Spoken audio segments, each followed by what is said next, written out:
And mental health life coach Adenike Ajayi joins me now to speak about this. Good to have you join us. Good afternoon. How are you doing today? I'm doing good. In this part of the world, we're talking about one area that nobody really wants to talk about. When we talk about mental health, everybody thinks insanity. So nobody wants to talk about it. Talk to us about why mental health is so important and then what exactly it entails. Okay, all right. you said something, insanity. People think it's about insanity. Okay, so here's it. Anything that affects your emotional, psychological, or social well-being, anything that stops you from being the best you can be, is definitely affecting your mental health. So it's not so much about the big words, the depression, the anxiety. If you're feeling hopeless or helpless, if you're feeling highly irritable, there are basic things that do affect our mental health. So sometimes when people think mental health is about something big and over the top, excuse me, I begin to wonder, do you even understand what this means, right? Because every one of us, I was surprised to hear the ratio now, 1 out of 4.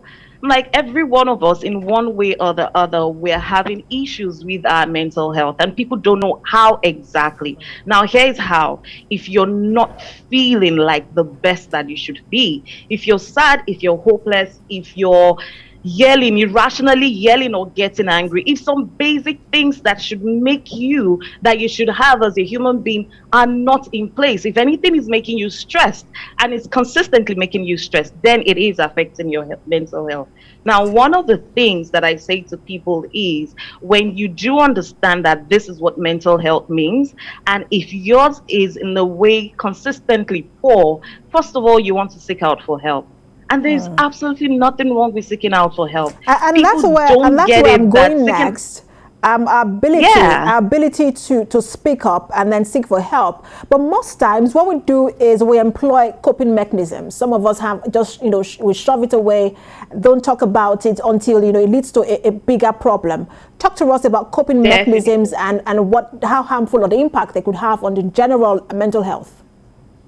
Okay, so let me give you a metaphor about the coping mechanisms you talked about. It's like, on the dashboard of the car, you have some lights, right? And all of a sudden you start your car and the light begins to bleep, right? It's giving you some signals. But then you go, the car is fine, the tires, everything is okay. As long as the car is still moving, let's keep going. Now, that is what people tend to do. So sometimes you find people who have adopted some kind of mechanism, coping mechanisms, and they think they're good. So they keep repressing it and not deal with it.